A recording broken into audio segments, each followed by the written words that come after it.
Being a good cinematographer isn't about creating a pretty shot.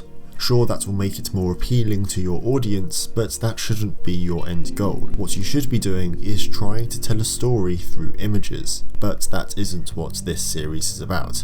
This is about the step before that, which is creating a good looking shot, and then you can work on telling a story, or vice versa, it's up to you.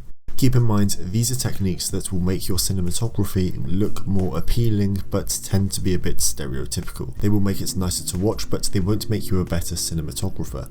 That's something that only comes with experience. Whether it's reflecting the actor off a window or simply through a mirror, using reflections is a way to massively improve the look of your cinematography, as it not only makes it more interesting to watch, but you can use it as a way to tell the story, the most basic example being a moment of reflection for the character. On the making it more interesting note though, it's not that I'd refrain from doing it just because you can, but I'd make sure not to overdo it. It's a great technique to use if you want to create an impactful scene. I mean, just by looking through this page of stills, we can see that it's often used in important moments in a film. Another way to use it would be to create mystery. Not seeing something directly always intrigues us, as I know it intrigues me. It also leaves us wondering, what are they hiding from us? Usually it's nothing and it's just a way to make our cinematography a bit more interesting to watch, but it leaves the viewer thinking. But what are the ways that you can implement reflections? Well, the big four for me are windows, mirrors, water and glasses. Now, you probably don't want to use glasses to show a moment of reflection. I mean, you could, but I would be more inclined to use any of the other three. To show something that the character is looking at, however, glasses are the obvious choice, but you could also go for something like a mirror if it's needed to be a bit more clear. Ultimately though, it's for you to figure out, as after all, it's what works best for the story.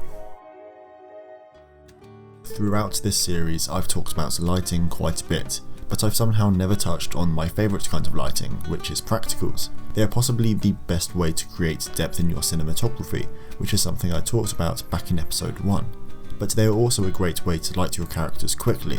Turning a few lamps on and putting your actor next to a big practical is a quick and easy way to create a pretty nice shot, although I will stress that it's really important to still light a scene however you usually would if you want it to look really good, and using practicals for everything is something I do as a last resort.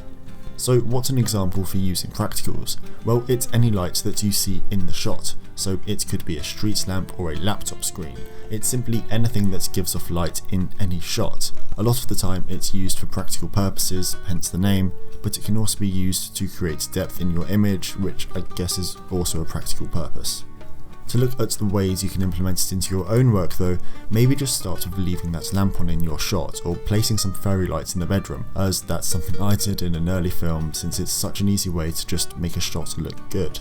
I'll also add that you can motivate practical lighting, which pretty much means amplifying the natural light the practicals are giving off through floor lighting off screen. It's a great way to keep the atmosphere consistent, and it's something I'll be doing in an upcoming project. And that's about it for this video and this series, in video essay form anyway, because I hope that on my next film I can bring you all along so I can actually show you these techniques. Anyway, I hope you enjoyed this video. You know what to do if you did. If you have a recommendation for an analysis, leave it down below. Thank you so much for watching, and maybe I'll see you next time. Bye.